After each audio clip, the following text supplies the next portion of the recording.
Okay. All right, good morning, everybody. It is an amazing turnout for a Sunday morning. My name is Rachel Keyworth. I am the assistant professor for therapeutic recreation at Springfield College, and Nicole Wassell is my partner in crime over here. We also have, if you both can wave, Ann Thompson and Paul Weiland. They're going to be helping us in this conversation today.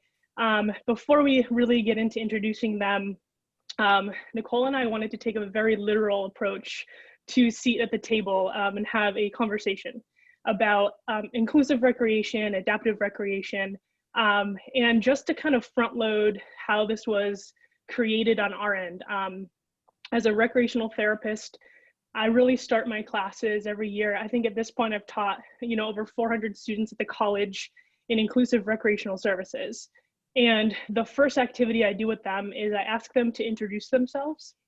And so it might be a class of 25 and it's a little bit of a lengthy conversation, but I just simply ask them to introduce themselves. And when their introductions are complete, I ask, what themes did you notice in those introductions? And common themes are their name, their age, where they're from, and then what they like to do.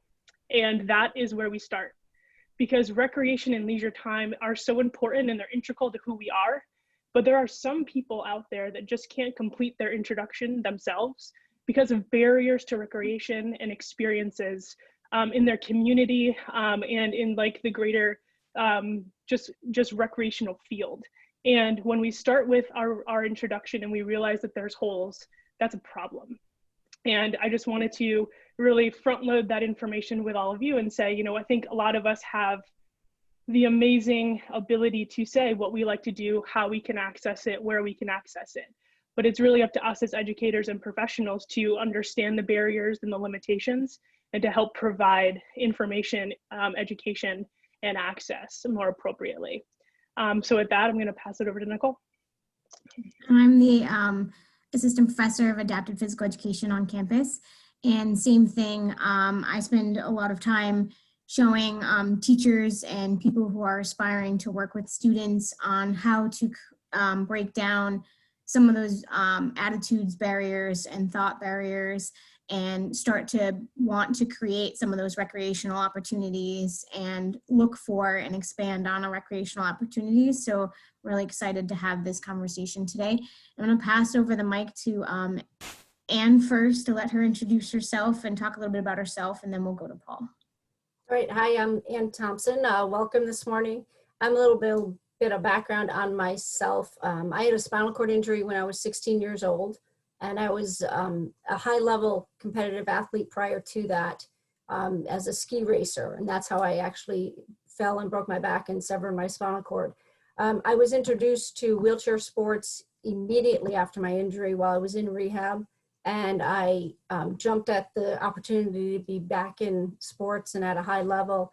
I excelled in wheelchair track and field road racing, and I competed on 3 Paralympic teams for that in 88, 92, and 96. And then I actually switched my focus to wheelchair basketball and made the USA women's wheelchair basketball team through the 2000 Paralympics. I have degrees in kinesiology from the University of Illinois, and both in the exercise science fields, both my undergrad and master's. And I am here today to answer any questions, talk about what different things we face out there in the world of recreation and sports for someone with a disability. And Paul is a great asset too. I met him quite a few years ago now, I think. And I know a little bit about his story, and he's been a great kind of inspiration and someone who has really furthered sports and recreation for individuals with disabilities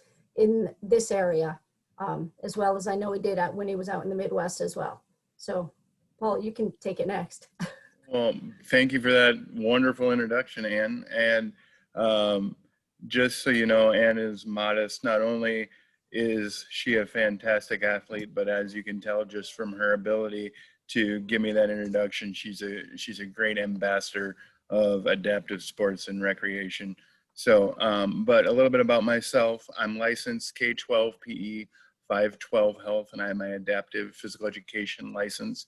I currently am the Adaptive Sports Program Coordinator for Oak Hill Adaptive Sports and Fitness in Hartford, Connecticut.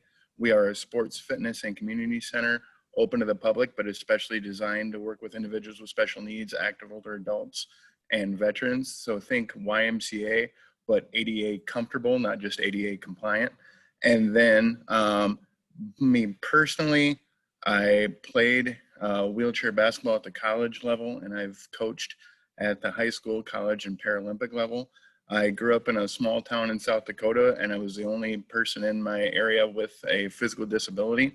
So I actually played 4 years of high school football and thought I was going to walk onto the college football team because my uncle was part of the Hall of Fame there. And while I was waiting around for freshman football tryouts, the captains of the wheelchair basketball team that was at the university, and it was one of only 9 programs in the country at the time, literally cornered me in the hallway and told me I was playing the wrong sport. And I immediately jumped in and got addicted. And now, like I said, I've coached and played all over the place. And the crazy thing for me is I had no idea that adaptive sports and recreation existed until I came to college. There was actually a high school team that I later would end up coaching that was in existence in the same town where I did all my occupational, physical therapy, reconstructive surgeries, you name it, and nobody told me about it. So my biggest platform as an individual with a disability, but also as a professional in this field, is just doing what we're doing today, get awareness out there of what's available, and to help propel the teach the teacher model. So thank you very much for having me, and I look forward to a great discussion. Thank you both for those amazing introductions of yourself. You know, the first question I really wanted to ask you two, and you know, I realize this is a relatively large group to have a round table. This would be a very large table if we were all talking together. But if you do have something to say, please feel free to put it in the chat, raise your hand. We definitely want to be inclusive in this conversation. But you know, Anne, you said that you were introduced immediately through your rehab post-injury, and Paul, you were a little conflicting and said you didn't know that these opportunities existed for you. So can we just start the conversation with, like, why do you think that some people, you know, are aware and informed pretty immediately of adapted sport opportunities, and why it takes somebody like Paul, you know, to move all the way through college to then finally found the sport that was really like well suited for you and your performance? So what are the barriers in your community, in the overall adaptive sport industry that really are a barrier that limit people from that knowledge that it exists? I can start my personal experience. I was in the right place at the right time. I mean, in that, you know, not that there's a right time to have a spinal cord injury, but I did my rehab at a facility that actually ran a junior wheelchair sports program. Most do not have rehab in a place like that. I was also, I got hurt in 1985, and I was in the hospital for 4 months after my injury. 1 month in hospital and then 3 months worth of rehab. Nowadays, you're in and out of there within a month. So everything is not necessarily introduced to an individual, or they may get paperwork or a quick video on, say, the sports aspect, but it's not, they don't necessarily get a chance to try it. I was literally a part of the junior team while I was in rehab. Wow. So I didn't really have a break between my competitive sports. I just kind of switched sports. And I know I've met a lot of people, same as Paul, that didn't even know anything about it, about adapted sports or anything until they were older. So you think about, what if I had gone a couple more years before I had found wheelchair sports? I don't know what I would be doing today, what, you know, and the success and the experience of learning an activity when you're younger, for one thing. So I was very fortunate to have that opportunity. I'm not sure today, if I went through my same spinal cord injury, I would be in a place that would have a junior sports team. I don't know the answer to that. And it's difficult to get, I do work with a junior program, and it is difficult many times to find kids that have disabilities, and to get, they're in the schools, but we can't get in the school to give information to these kids. So we can educate as many, say, physical education teachers or counselors in schools, but it's at that point we give them the information, then it's up to them to give the kid the information. Yes, so Does true. the information get passed along? I don't know. Yeah, I think it goes back to knowledge and exposure, right? Anne was in a situation where she was immediately exposed. The reason I went to the Southwest Minnesota State University was, again, to play football, and my uncle and his wife went to school there, and so did all their friends. And after I started playing basketball, he's like, well, yeah, I knew about the team, but I didn't even think you qualified because I'm an individual with cerebral palsy, but I ambulate fully. I don't use a chair other than to play sports. It was knowledge and exposure was my individual case. And Anne touched on another piece too. I always think a lot of the guys that I played with in college and my best friends are pro athletes playing wheelchair basketball or on the U.S. Olympic team. And I'm not saying I would have ever made it to where Anne made it or anything of that nature, but how much further in my progression would I have made it had I gotten more exposure at a younger age? I think the other thing too is just how unfortunately adaptive sports is foreseen in our country. You know, if you think about it, where do you see most news articles about therapeutic sports, adaptive sports? It's going to be in the feel-good section in the newspaper. It's not necessarily lands in sports. So when you have a child or an individual that's athletically inclined and they would be eligible, they're not looking for that because they're thinking of more the Special Olympics model and different things of that nature. And it just doesn't get proposed in the right manner sometimes as well. Paul, I think that's such an excellent point. I just gave a lecture in Inclusive Rec Services about, you know, the power of exposure, the power of social media right now. And, you know, and this spans race, gender, sexual orientation, disability, this spans everything. But as a young child, if you are not seeing somebody that looks like you doing the thing that you think you want to do so desperately, you know, how motivated are you going to be to find those things and talk to your parents about them if you have really not a lot to compare yourself to? And I think the point of, you know, struggling to find kids, you know, to fill these teams. Nikki, I think you could probably speak to this a little bit in your experience as well. Yeah, it is definitely something like educating some of the educators and things of that nature. And I mean, I'll be honest, I was not exposed to a lot of the high level sports and things of that until I was in graduate school as well. And I really learned a lot through my graduate school experience. And it was something that allowed me to understand that being able to push the students and find the programs, and it's hard to find the programs even sometimes as well. And you can advertise them as much as you'd like, but it doesn't mean that the families are going to be able to get to those programs and things like that. So I agree, it's really important to bring exposure and let the students see what the capabilities are and opening eyes to the teachers as well, which can be difficult sometimes. I will say that there is a decent movement going on where different states within their high school athletic associations are bringing athletes with adaptations in, especially in track and field and swimming. There is a progression, and I think if there was a modality or a methodology into reaching the families and reaching the children, it is through the local high school associations, because that's the only way that you can delineate the information to the children or the families that need it, is to be part of the school. The most success I ever had building a team was when I was living and working in Sioux Falls, South Dakota, and I was a first substitute teacher and then a special ed teacher within the district. And I was able to, and I actually really enjoyed my substitute teaching job because I was able to bounce around between school buildings, and I would literally chase kids down in the hallway and make sure they knew about my team.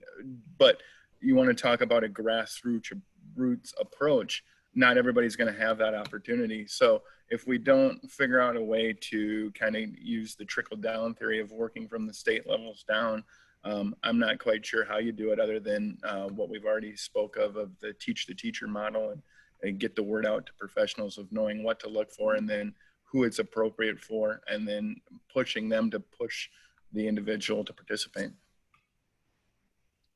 Absolutely. You know, just a quick aside there, you know, just to speak on inclusive rec services one more time, Paul has been involved in some of my simulation labs that we run, and he's done a couple of virtual seated exercise classes for my students, and they're, you know, astonished that they're breaking a sweat and out of breath, and it's just a really profound experience. But, you know, in a typical semester, we would be playing beep sports for the visually impaired. We have a wheelchair basketball simulation lab. And I would say 25 out of 25 students email me after those labs and ask, can we have this intramural at the college? Can we play this sport? And a really beautiful experience was we had our wheelchair basketball sim lab next to a pickup basketball game. And those athletes stopped playing and asked if they could join our game. And after, they were like, oh, Professor Keyworth, that was an ab workout. That was so difficult. I couldn't even get the hang of, you know, like swinging the ball up with my wheel, dribbling. And it was just so profound that we had this hour-long conversation afterwards about how parallel sport can be and the assumptions around difficulty level or athleticism and things like that. It's just such a beautiful experience. A little bit of a tangent, I'm sorry, but Nikki, go ahead and ask your next question. So looking at that, like we kind of got into some like advocacy. What have you seen that's successful? I know, Paul, you had said grassroots and getting down into the high schools. What else have you seen that's been successful as far as creating inclusive recreation and advocacy for it? Well, I mean, anytime you have an agency or an organization that puts adaptive sports and recreation as a priority, you're going to have some success. I think of places like Hospital for Special Care in New Britain, how long their programs have been running. Oak Hill Adaptive Sports and Fitness, we're only 6 years old, but we've built some things. There's BORP in California, there's Lakeshore in Alabama. There's agencies out there that really bring it into the forefront, and then when they put teams and competitions together that you know, are out there winning championships and producing Olympic athletes, I think that goes a long way to promoting the sports. But I think the biggest thing we need to do is just change the culture, and I know that's a big task and something that won't happen overnight, but getting the ESPNs and things of that nature to recognize the differences between high-level competitive sports and, again, the more recreation models, so that like Rachel was saying, kids can see, you know, people like themselves doing these things. I think that's always the most successful, is when people really make it a priority and push it out there. And do you have anything to add in that one? No, I think Paul, he summed that up well. It's, you know, looking at, you know, some of the programs he mentioned, you notice they're throughout the country, but not everywhere in the country. And so if you live in kind of a spot where there's nothing that close, you're kind of, you know, I got hurt as a 16-year-old. That was just before my junior year in high school. So looking at colleges and where to go, from Connecticut, the closest program was the University of Illinois. And it's not like it's that close, and I had a great time. I excelled at the University of Illinois, but it's not always easy for a 18-year-old, new spinal cord injury to pick up and move halfway across the country. But that's where I knew I wanted to be, and knew I had goals and that I wanted to accomplish, and knew that's where I was going to be successful doing it. So I think, and I know there are places that are trying to start programs everywhere throughout the country, but it's difficult when, I mean, there's a wheelchair basketball team here in Connecticut, and Paul is the coach for it. He'll tell you we have kids from all over the East Coast. on that team. So kids are driving 2-3 hours to a 2-hour practice and driving 2 to 3 hours back home. That's a huge commitment for the kid, the parents. Many times there's other siblings also that get either dragged along or left home alone or left home with someone else. It's a huge commitment. And so, yeah. And I'm so happy that you, sorry, Paul, and I'm so happy that you just brought that up, the travel component and the lack of, a diverse availability of teams, right, in your area. Like when I grew up, I played AAU basketball, Premier Soccer, and there were 4 or 5 teams in a 10-mile radius that I had to choose from. You know what I mean? Like we drove 10 minutes, had a peanut butter sandwich in the back of the car, and I wasn't finished with it by the time I got to practice. And you're right.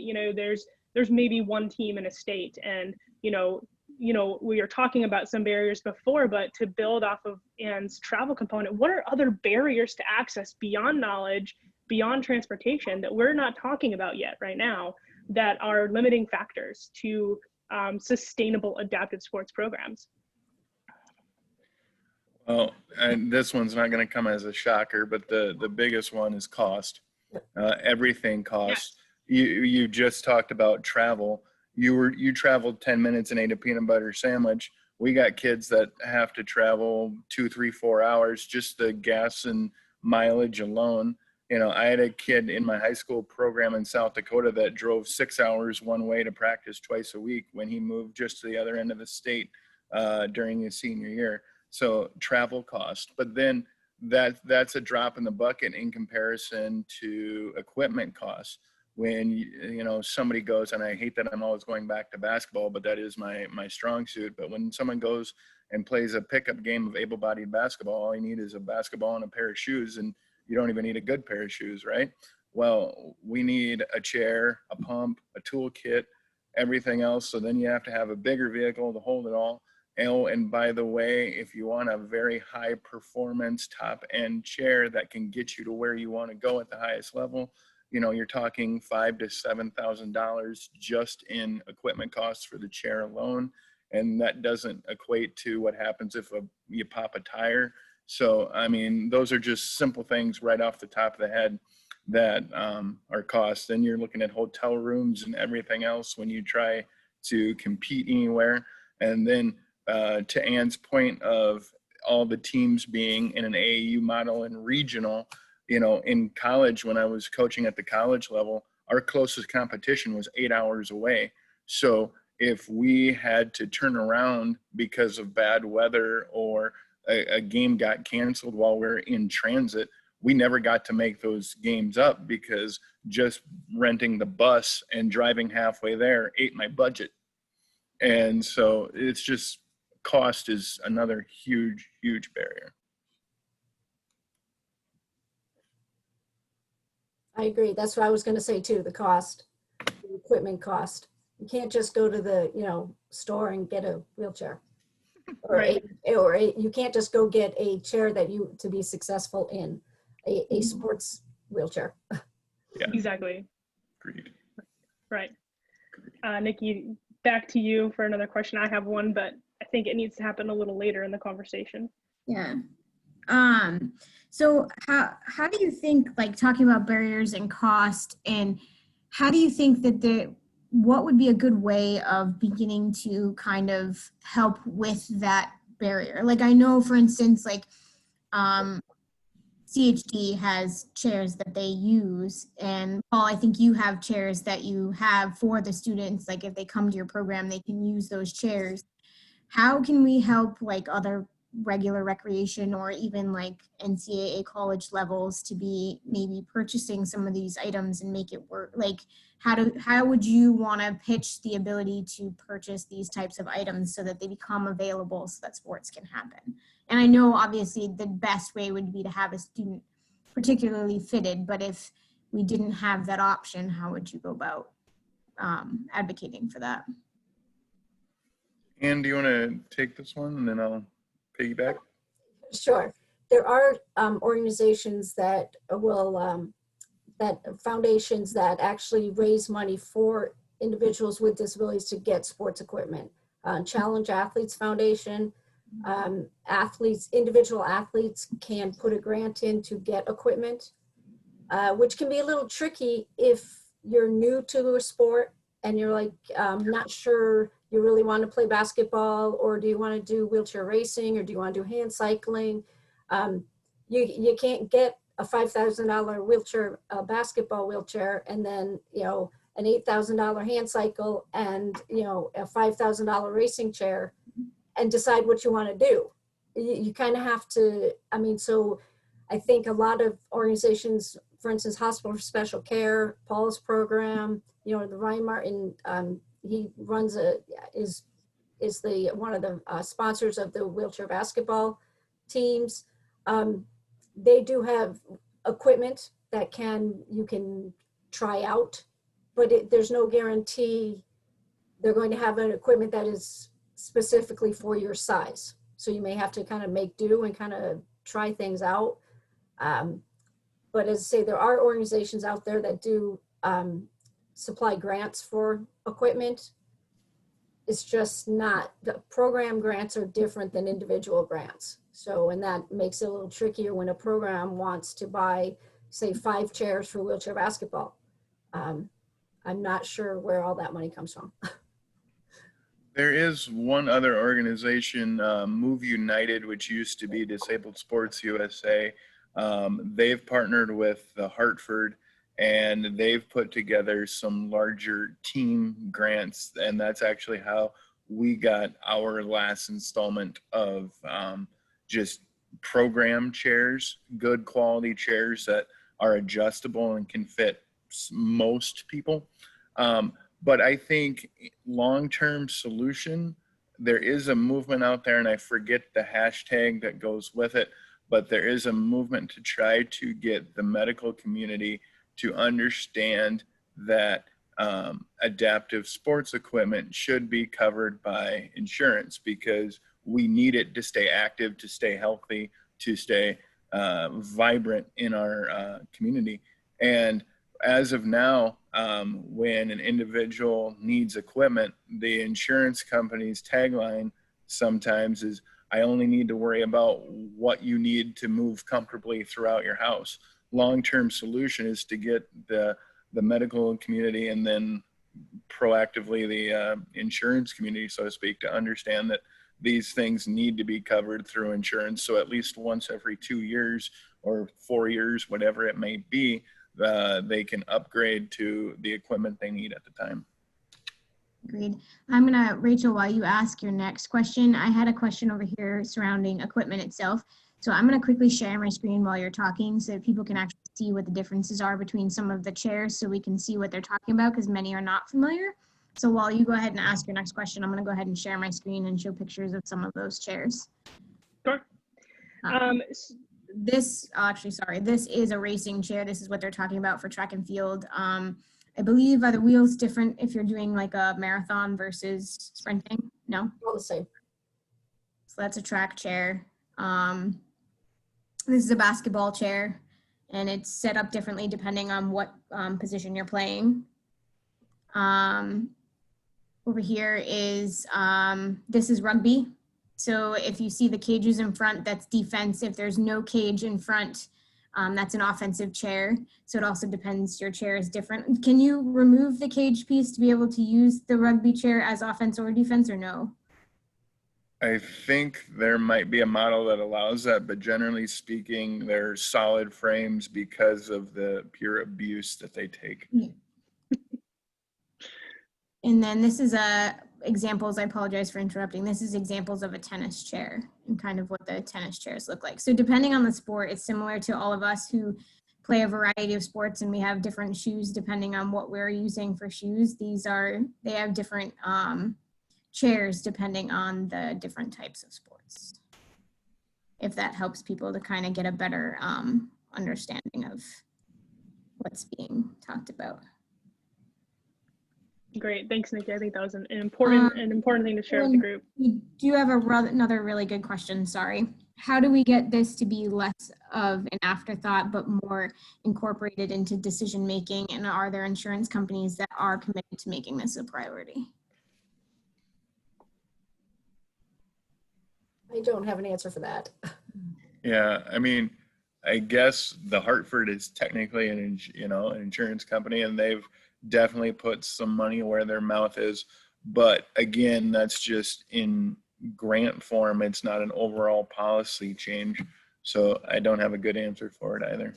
Yeah, and I would say if we're gonna make this more of a, like a less of an afterthought and incorporate it into like decision making, I think it's something that we have to go higher up and look at. For instance, like MIAA has started in some respects with adding in unified sports as a varsity sport now, and that is being offered within the high schools in Massachusetts. So it's becoming, again, that is a different form. That's more of a different form of athletics within our field, but that is becoming a priority in the decision making, and budgets are being made for it. But I think we have to get MIAA and NCAA to begin to take this as a priority thought, as not club sports. I know most sports start as club and then move to varsity, but trying to find ways of creating grants and athletic scholarships for people to be able to start just the startup cost of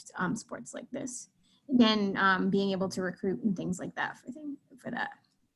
So I'll just out myself. I asked that question.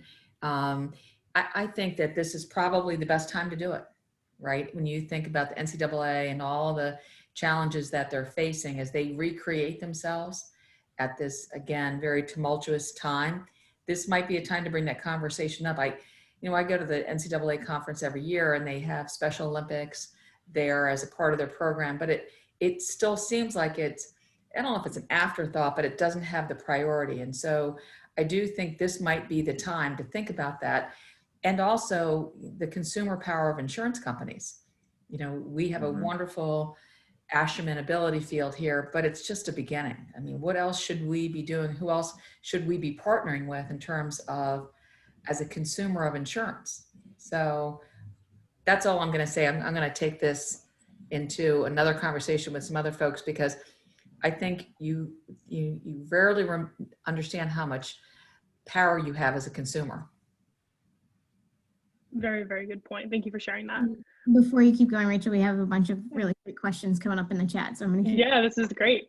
Bree is asking, so she knows someone that actually works for the Hartford, and she would like to, what the company does for the adapted sports teams. She wants to ask, and what things can she say to help promote policy and change for those funds? If she went to the Hartford, what are some great things to bring about that change?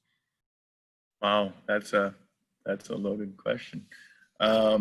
First of all, and I don't want to speak out of turn because I don't know everything that the Hartford does, but they are connected, like I said, with Move United, and there is a section of the Hartford that has appropriated funds to help advance adaptive sports through this grant process and the process that they have of getting the money to the individuals that need it. So I'm sorry, I don't know more details on that piece, but that's where that's at. And as far as what we need to change to, or what we need to do to see change, it's just to get people to understand that these pieces of equipment are not just something for entertainment. They are a necessity for change. They are a necessity for health and wellness, and getting doctors to write scripts for them, and then getting the companies to pay for them. I don't know. Anne, do you have any thoughts on that? I know when I was within a year or two after my injury, I was able to get a sports wheelchair through insurance, but they kind of worded it so it sounded like an everyday chair to them. So, and I just used it for a sports chair. I can't imagine that would pass now. It would not, because it's hard enough to get insurance to pay for an everyday chair. Even though you've had your chair for 5-10 years, they will give you, they'll give you money to pay for a quote hospital chair, not a chair that's actually functional and usable every day. So you have to foot the rest of the bill on your own. I would definitely say looking into some of the leading research on how sports impact rehabilitation and things of that nature is always a good thing to bring to the forefront in conversations as well. And if people are looking for some of that research, Dr. Ron Davis out of Texas Women's University is probably one of the top researchers of this time surrounding adapted sports and rehabilitation. And bringing that to the forefront with, because reality for you guys, it's a lot similar to what health companies offer as far as paying for being able to access the gyms. They put money towards your going as preventative measures and other things like that. And it really should be a part of what's happening. And Professor McAllister just shared that the USOC was recently renamed the United States Olympic and Paralympic Committee. So it will start to give adaptive sports a greater voice, but it is not trickled down to the community level yet. So it's a start. Yeah, you know what I think will also help, you know, this chat today, you know, there are a lot of future professionals out there on this chat, and professionals that are in exercise science fields, sports fields, recreation, therapeutic recreation fields. And just, I know it can be tough for a new employer when they go, you know, a new, you know, if you're just getting into a work field, but you know, if something comes up in your place of business that's connected with sports recreation, which I'm sure a lot of you will be involved in those fields, you can say, hey, you know what, this is legitimate. I know something about that. Let me take the lead on this, you know, because some might say, well, I don't know anything about it. I don't know if we want to get into it. Take the steps, say, yes, I will do that. Look into the research, you know, and I think that's a big part of it, kind of getting the new employees out there and future employees to have an open mind and know that something like this exists. I know some of you on this chat here have extensive knowledge in sports with individuals with disabilities, and this may be their first kind of time seeing a piece of, you know, a racing wheelchair or a basketball wheelchair or something like that, but others have been, you know, have seen it since they were born, because I know one particular person on this chat that has seen it since she was born. Hi, Cassidy. I know she didn't want me to do that. But, good stuff. But I think that will help, because even if you go into a sports field and it doesn't have anything to do with adapted sports, someone may come in your door that has some type of disability, and you're like, hey, you know what, I can help you. I can give you resources. I know where to go. I can give you information. And I think that would be helpful, because now everybody who's been on this chat has some information, which is more than you might have had beforehand. So. And absolutely. And I think that there's a lot of innovation when you think of adaptive sport, inclusive recreation, and just being able to look at sport from an innovative perspective. You know, somebody might walk into your facility or classroom with a disability or with a temporary injury, and being able to think in an innovative way to adapt on the fly, to produce, you know, really powerful outcomes for that individual to still have access, to still be able to participate, is super, super powerful. You know, not to toot our horns, but those of us in the field, I think, would say that we can be successful because we can think with the end in mind, look at something from multiple different perspectives. And Paul, I'm sure, and Ann, I'm sure you always have like a roll of duct tape handy, always have Allen wrenches, always have rope, always have all these things to, if something breaks, we're still gonna play, because we know how to adapt on the fly, we know how to fix it. Going off script a little bit, there's a bunch of you in this chat. Has anybody had any profound experiences witnessing or participating in recreation that has been adapted or has been inclusive? Anything you saw on TV, participated in class, saw on campus? On campus alone, we have the ability field. At East Campus, we have adaptive challenge course elements. We are outfitted to really take an adaptive sports team from team building to performing, right? From team building to competition. And I think that's really special about Springfield College, but I would just love to open the floor here to that. Jess. So when I was in elementary school, my elementary school best friend, and we're still really close, she is visually impaired, and to the point where like she's legally blind and stuff. And one summer, she would always go to this camp in Connecticut called Camp Abilities, and they had a friends weekend, and she brought me, and so everybody there was visually impaired, and we did a whole lot of sports. Like the one I remember the most was goal ball. And they would, so everyone was blindfolded, and we did like blindfolded baseball and stuff. And I remember I was so bad at all of it, but it was such a blast. And it was just so amazing that all of the like regular campers there were so well adapted, and they were so good. And all of us like friends, buddies that went, like we were like disasters. We were laughing so hard. And it was just a really good time, and it was really eye-opening for me. Great, I appreciate you sharing that. Anybody else? Anyone else want to share some experiences?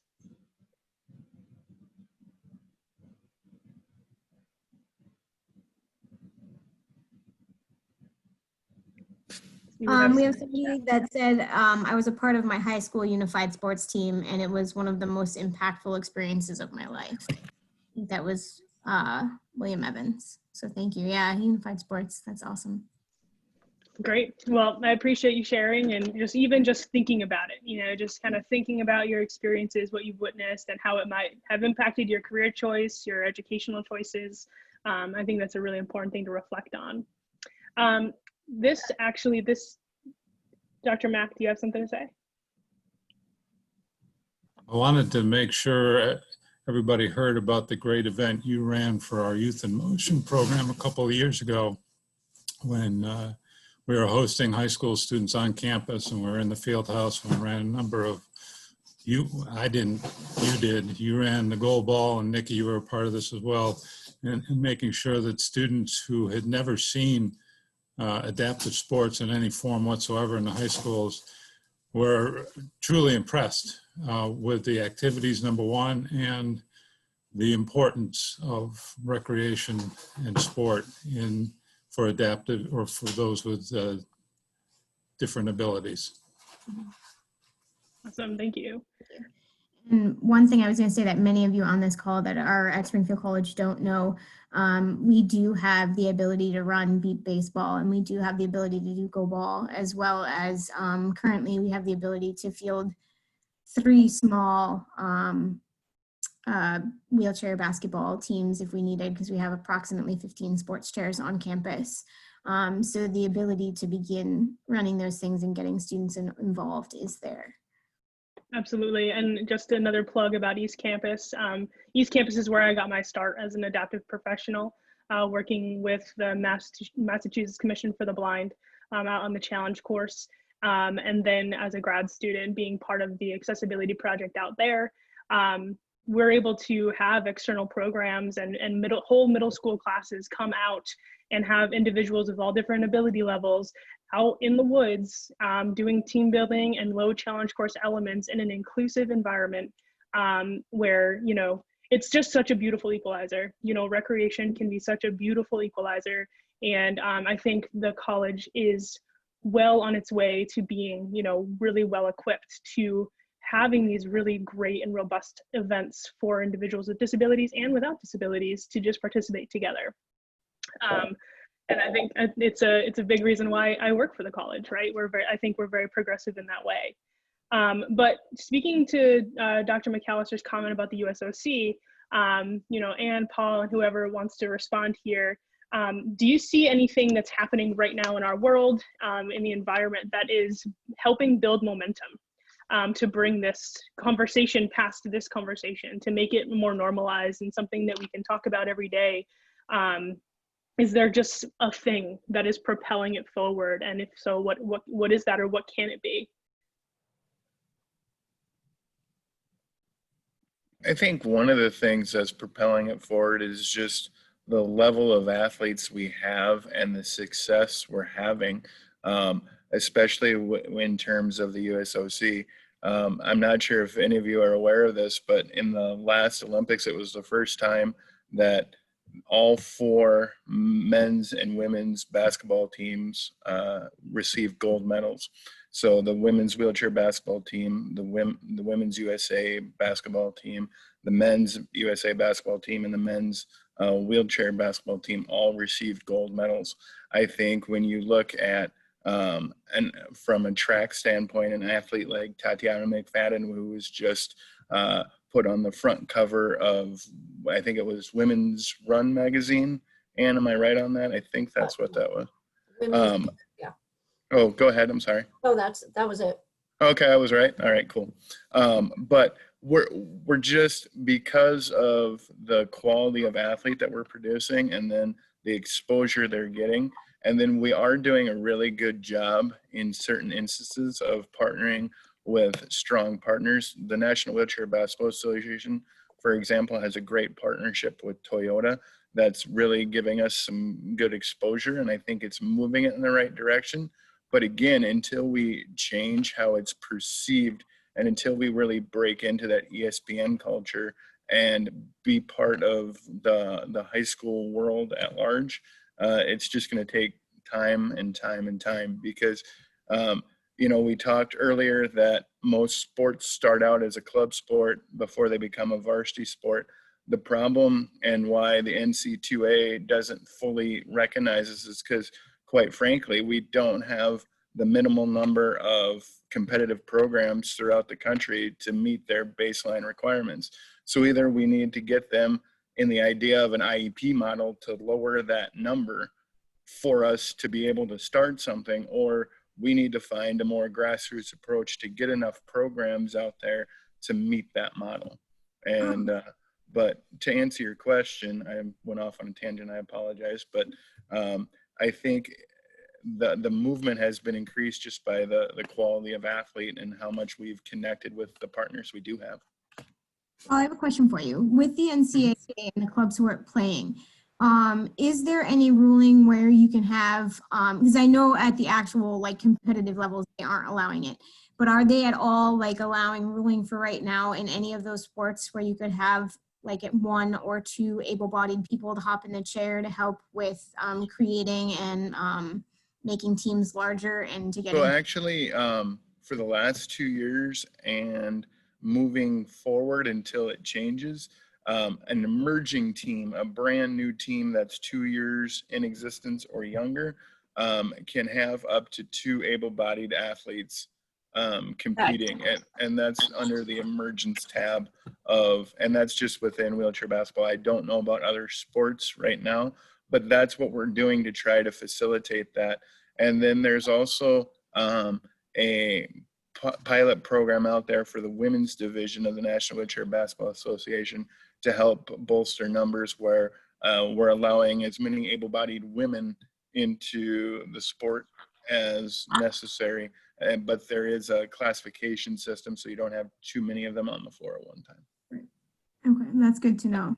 And I will say I've seen recently in the years of just scanning through television programs, and another big thing that I've seen as a push for sports and athletes is it is becoming, I have seen them advertising. For instance, I was watching, I love the TV show SWAT, and they just had an episode the other day where they met a couple of students or children that were in wheelchairs, and one of the SWAT members was talking about the wheelchair sports and how to find the programs and things like that. So they are beginning to mainstream it within the TVs. Amy Mullins, a track athlete, she has also put in a lot with innovation within a variety of different prosthetics, and she is, for anybody that is a Stranger Things fan, she appears within Stranger Things as one of the actresses. She's also bringing in some of the mainstreaming, and so you are starting to see some sports getting featured within mainstream television. And did you have anything to add about momentum and anything that's happening right now?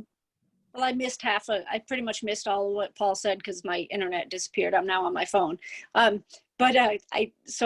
just caught the last part when you're talking about TV stuff, but I think what will help a lot is I've noticed lately there've been a couple of ads where someone is in a wheelchair and they're just there. It's not the big, oh, look at the chair. It's just someone there, as anyone else would be there.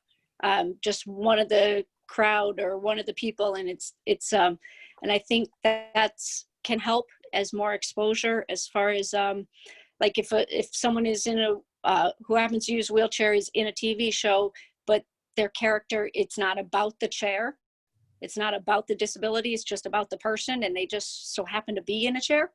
And I think as more of that happens, I think in the last month, I've noticed like 3 or 4 different ads on TV. I usually fast forward through them, but there's someone in a wheelchair, but that's not the focus of the ad. You know, it's not Right. for a healthcare product. I'm blanking on them now. They were such good advertising. I don't even know what they were advertising, but Yeah. I was too focused. But I did notice, hey, I rewound some of them, like, hey, wait a minute, there was someone in a chair back there. One is someone's in an airport and I don't even know what to say. I don't know what they're advertising, but I think that will help with just kind of exposure that just some people with disabilities are part of life. It's, you know, in the community, in every community. So. Excellent. I've definitely noticed the same. And it's, you know, they're just part of the narrative. They're not the reason the narrative exists. Right. And so that's like so important. Paul, were you going to add something? Oh, I was just going to reference, I think it all started, or not started, but it was bolstered. What was it, 2 years ago with the Guinness Super Bowl commercial, where all the guys were playing wheelchair basketball, and then at the end of the commercial, they get up and walk away, except for their one friend, and then they're later sharing a Guinness at the bar. I think that started the whole conversation of just universal design and inclusivity. Yep. Absolutely. And then Xbox came out with their inclusive controller, and you see all the neighborhood kids playing this video game, and their buddy is about to like do something absolutely epic in the game, and they race to his house, and you see him, they all celebrate him, and because he's just part of their group, part of their team. And that was a really beautiful one too. Awesome. Nicole, do you have anything to add before I wrap it all up? No, I didn't know if you just wanted to take, because we don't have much, but I didn't know if you wanted to open it up to the floor, if anyone actually had a question they wanted to ask. I know people have been doing a great job of asking questions along the way, and I've been trying to catch them all. But if you actually have a different question or something you don't feel was addressed, by all means, please take a minute to go ahead and ask it. You can put it in the chat and I can read it, or by all means, unmute yourself and go ahead and ask before you fully wrap it up.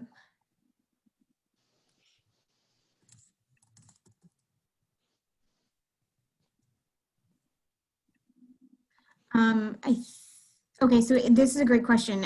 In June of 2020, article Inside Higher Ed, Christine Warren argues that institutions must fully integrate truly diverse and inclusive subject matters into the survey and required courses. Do you agree? Do you agree? And if so, what intersections might be appropriate in adapted physical education courses when it comes to addressing and mitigating systemic racism? It's a great question. That's from David.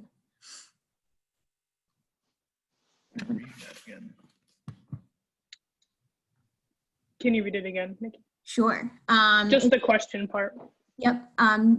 So it says institutions must fully integrate truly diverse and inclusive subject matter into surveys and required courses. Do you agree? And if so, what intersections might be appropriate in adapted physical education courses when it comes to addressing and mitigating systemic racism? And I'm going to open that up a little bit and say maybe adapted physical education and adapted recreation, since we have both.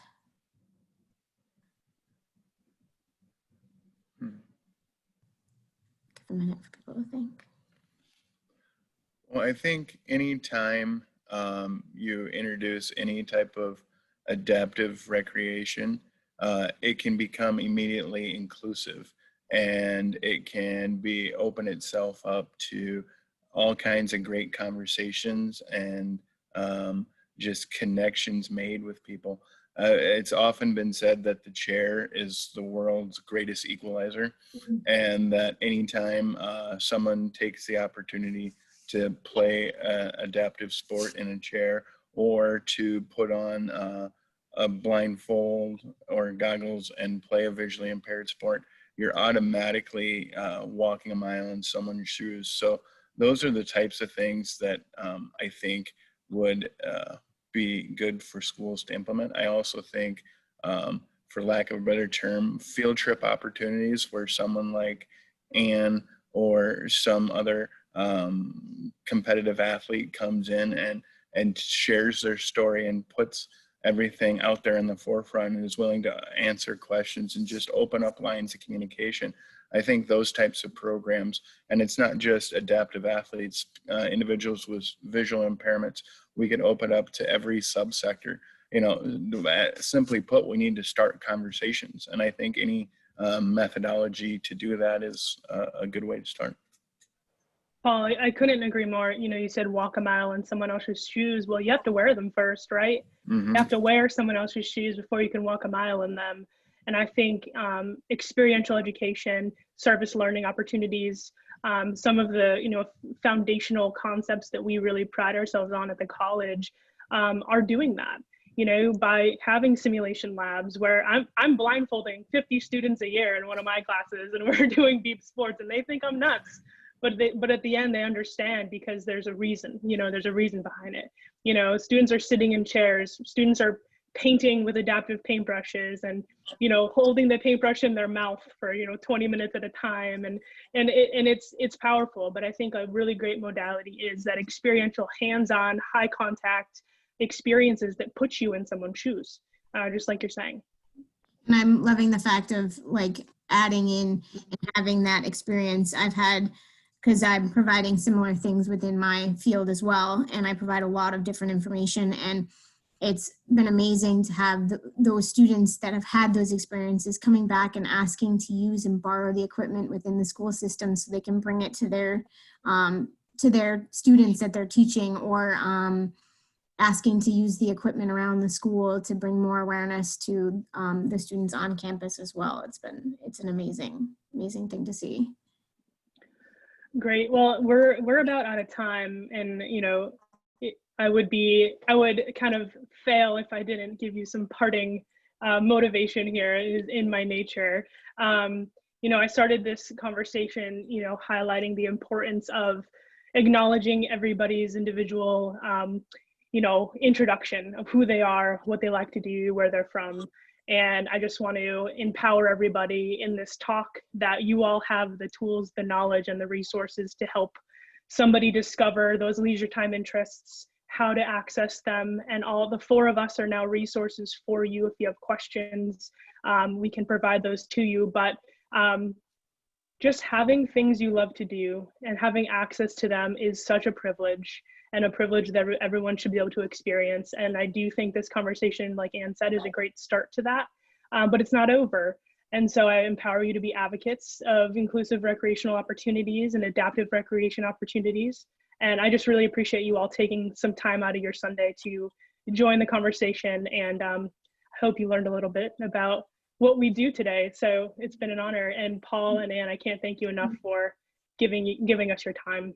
Thank you. And I definitely want to challenge each and every one of you to think about all of the things you like to do recreationally, and everything that you can possibly think of is there is someone doing it as an adapted recreation, and you can find it, and it does exist anywhere from climbing to surfing to all across the board recreation. So please Google it, look it up, find access, because it's there. Sorry, Paul, go ahead. I interrupted you. No, I'm just agreeing with you. YouTube it too, because the videos are there and it'll give you more of an idea of even how to go about finding things, because YouTube has even more research or resources. Thank you for a seat at the table.